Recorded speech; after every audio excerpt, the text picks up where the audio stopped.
भगवान से बड़ा है भगवान का नाम। ये जो सूर्य वंश है ना, सूर्य वंश में एक से एक बड़े प्रतापी राजा हुए हैं। दिलीप हुए हैं, खटवांग हुए हैं, सगर हुए हैं, राजा भगीरथ हुए हैं, एक से एक बड़े बड़े बहुत सुंदर वंशावली है। इसी में जाकर आगे खटवांग हुए हैं, इन्हीं में जाकर के फिर दशरथ जी का जन्म हुआ है। और सूर्यवंश के अंदर एक बड़ी अनोखी सी बात है कि सूर्यवंश में अधिकांश जितने भी बालक हुए हैं वो यज्ञ के प्रसाद स्वरूप ही प्राप्त हुए हैं। और जो चंद्रवंश है ना, चंद्रवंश में जितने भी विवाह हुए हैं वो सब युद्ध के बल पे हुए हैं। बंधुओं, हम कहा भगवान की राम की कथा को इस छोटे से समय के कटोरी में सुना पाएंगे।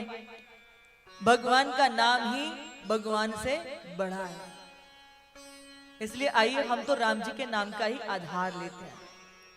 राम कृष्ण दो एक हैं, अंतर नहीं निमेश, इनके नयन गंभीर हैं तो इनके चपल विशेष।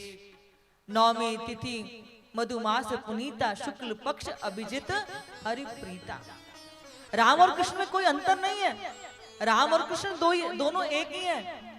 इनके नयन गंभीर है तो इनके चपल विशेष है।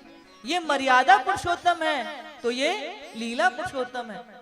भगवान राम ने जो जीवन में किया है वो हमें अपने जीवन में धारण करना चाहिए, और भगवान श्री कृष्ण ने जो कहा है वो हमको जीवन में धारण करना चाहिए। क्योंकि जो भगवान कृष्ण ने किया है वो हम नहीं कर सकते, पर भगवान राम का जीवन मर्यादा पुरुषोत्तम कहलाए। पुत्र का जीवन कैसा हो, भाई का कैसा हो, मित्र का कैसा हो, पति का कैसा हो, पुत्र का कैसा हो, राजा का कैसा हो, यदि जीवन में कहीं से शिक्षा लेनी है तो उसका सबसे बड़ा हमारे सम्मुख आदर्श है तो वो प्रभु राम है। पर भगवान जो श्री कृष्ण ने किया है वो हम कर सकते हैं क्या? कर सकते हैं क्या? और देखा है ना, जिन्होंने भगवान कृष्ण बनने की कोशिश की उनके क्या हालत हुई है, देखी है ना। मुझे बताने की जरूरत है क्या? जो 6 दिन के नहीं हुए पूतना को मार दिया, 7 महीने वर्ष के नहीं हुए 7 कोष में धरे श्री गोवर्धन जी को कन की उंगली के नक पर धारण कर लिया। 101 फन वाले कालिया नाग को अपने अंकुश में कर लिया। जरा सा सांप को देख करके हार्ट बीट बढ़ जाती है, और वो 101 फन वाले उस शेष नाग के शीश पर नृत्य कर लेते हैं। तो जो भगवान कृष्ण ने किया वो हम कर सकते हैं क्या? और वैसे भी आप देखो जरा, ये आदर्श पुरुषोत्तम, ये लीला पुरुषोत्तम क्यों है? इनके नेत्र गंभीर और इनके चप्पल कैसे, आप जरा देखिए। राम जी का नाम लो, राम सीधा सीधा सा नाम है, और कृष्ण का नाम देखिए जरा, टेढ़ा मेढ़ा सा है। हाँ? अगर किसी के सामने के ये 2 दांत ना हो ना तो कृष्ण का नाम मुंह से ना लिख पाएगा, मुंह में हवा भर जाएगी पर नाम नहीं आएगा। पूरे भारत में कहीं भी चले जाओ राम जी सीधे से खड़े हैं, और कन्हैया के किसी भी मंदिर में चले जाओ कैसे खड़े हैं? टेढ़ी टांग पे। इनका नाम भी टेढ़ा है, खड़े भी टेढ़े ही और काम भी टेढ़े ही है इनके। इसलिए भगवान श्री कृष्ण ने जो किया है वो करने युक्त नहीं है, वो लीलाधारी है, लीला पुरुषोत्तम है। पर भगवान कृष्ण ने जो कहा है वो जीवन में धारण करने युक्त है, क्योंकि भगवान श्री कृष्ण ने उपदेश दिए हैं भगवान बन करके। भागवत कथा की उस कथा में कितनी बार कहा कि मैं भगवान हूं, मेरी शरण में आ जाओ, पर प्रभु राम ने कहीं भी दिखाया अपनी कहीं लीला का प्रदर्शन प्रभु राम ने नहीं किया। इसलिए भगवान का नाम ही, उनके कर्तृत्व ही हमारे जीवन का आदर्श है। और वैसे भी बंधुओं, जो प्रभु राम है ना, प्रभु राम कौन है? बोले उनका नाम। अभी आप देखो जो हमारी परंपरा वो कौन सी है? सूर्यवंश की तो है, सूर्यवंशी राम। बहुत बार लोग कहते हैं ये सब काल्पनिक है, कोई राम वाम नहीं, काल्पनिक है। तो दिन में किसे नहीं दिखाई देता? बताओ जरा, किसको नहीं दिखाई देता? तो जो कहते हैं कि राम नहीं हुए वो क्या है? जिन्हें सूर्यवंशी राम नहीं दिखाई देते। और अभी तो हमारे नासा ने कितने वर्ष पहले ये घोषित कर दिया कि सीता जी को प्राप्त करने के लिए सागर की छाती पर जो पुल बनाया गया था पाषाण का, वो पुल आज तक भी है। और अभी आप देखो जरा, आप ईंटों के, सीमेंटों के, सरियों के इतने बड़े बड़े पुल बनाते हो, जरा सा तुम्हारा भूकंप आता है सब धड़धड़ा के गिर जाते हैं।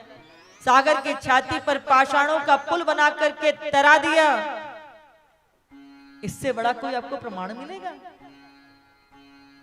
सिर्फ नाम का आधार। जब सागर की छाती पर पाषाण पर राम लिख करके तैराते थे, वो पाषाण तैरने लग जाते थे। तो एक दिन संध्या के समय प्रभु राम पहुंचे, उन्हें लगा कि सब मेरे लिए कितने पुरुषार्थ कर रहे हैं, मेहनत कर रहे हैं, दिन रात लगे हुए हैं, चलो मैं भी कुछ इनका काम कर लेता हूं। तो भगवान ने भी एक बड़ा सा पत्थर उठाया और उस सागर में छोड़ा, तो वो डूब गया। राम जी को आश्चर्य हुआ कि जिस पत्थर पर मेरा नाम लिख रहे हैं वो पाषाण सागर में तैरने लग जाता है, और जिस पत्थर को मैं स्वयं सूर्यवंशी राम अपने हाथ में लेकर के जल में छोड़ रहा हूं, वो डूब गया। भगवान ने दोबारा कि हो सकता है ये डूब गया और दूसरा तैर जाए, तो दूसरा पत्थर उठा करके छोड़ा तो वो भी डूब गया। अब तो भारी आश्चर्य है। भगवान ने कहा कि मैं एक बार और प्रयास करता हूं, तो इधर उधर देखने लगे, कोई देख तो नहीं रहा, और जैसे तीसरा पत्थर छोड़ा वो भी डूब गया। अब तो प्रभु को बड़ा आश्चर्य हुआ, बोले कहीं लोगों का मनोबल ना टूट जाए, इधर उधर देखने लगे कि किसी ने ये देखा तो नहीं। लेकिन जैसे ही गर्दन पीछे घुमाकर देखा तो हनुमंत लाल खड़े खड़े मुस्कुरा रहे थे। राम जी कहते हैं हनुमान तुम कब से? बोले बता दो प्रभु। बोले हाँ। बोले जब पहला डूबा था ना तभी से पीछे हूं।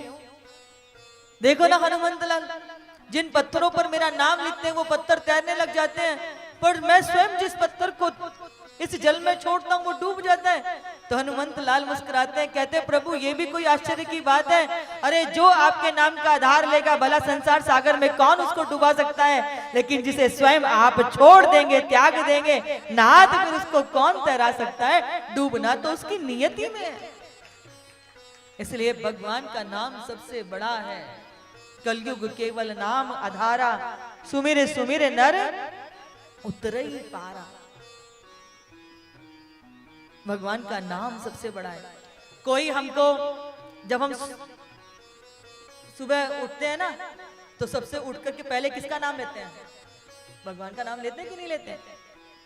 फिर मंदिर में जाएं, कहीं जाएं, कोई मिल जाए तो उसको क्या कहते हैं? राम राम कहते हैं ना। हाँ, शरीर में दर्द हो तो क्या कहते हैं? पीड़ा होती है तो क्या निकलता है? और कोई जिसको पसंद ना करते हो वो मार्ग में मत्थे लग जाए तो क्या कहते हो? हाँ। और जब किसी का शरीर पूरा हो जाता है तो जब उसके कुटुंबी जन, परिवारिक जन, मित्र, सहोदर जब पीछे जाते तो क्या कहते हैं? यानी कि जीवन का प्रारंभ भी राम से है और जीवन की यह संध्या भी राम से ही है। राम नहीं है नारा एक विश्वास है, भौतिकता की नहीं दिलों की प्यास है। राम नहीं मोहताज किसी के झंडों का, साधु सन्यासी संतों पंडों का। राम नहीं मिलते ईंटों में गारों में, राम मिले निर्धन की आंसू धारों में। राम मिलेंगे तटों में, वनवासों में, राम मिलेंगे केवट के विश्वासों में। राम मिले हैं वचन निभाती आयु को, राम मिले हैं घायल पड़े जटायु को। राम मिलेंगे मर्यादा में जीने में, और राम मिलेंगे हनुमान के सीने में।